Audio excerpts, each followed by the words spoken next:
Так, посмотрим для начала, что на столе стоит. Собственно говоря, практически ничего. Достаем ручку и начнем крутить.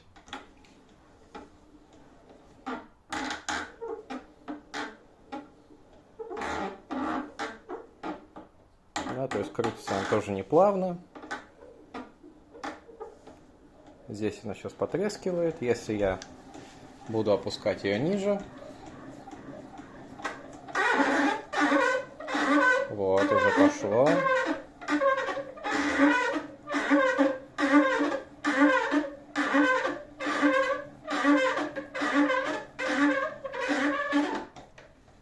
Ну и вот так вот. То есть, когда даже не медленно крутишь, а быстро,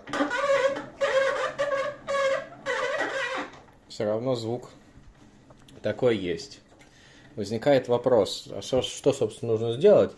Потому что, когда началась эксплуатация, на самом деле, вот, даже, кстати, здесь видно, сейчас фокус будет, нет. Частички масла выходили из механизма, и вот они остались здесь, вот, на пальце.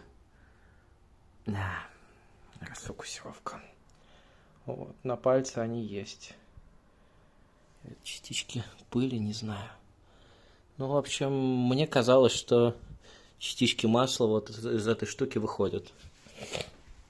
Вопрос, как ее нужно смазать, чтобы она перестала так скрипеть и ручка шла плавнее. Потому что мне кажется, что за 2 месяца это слишком быстро.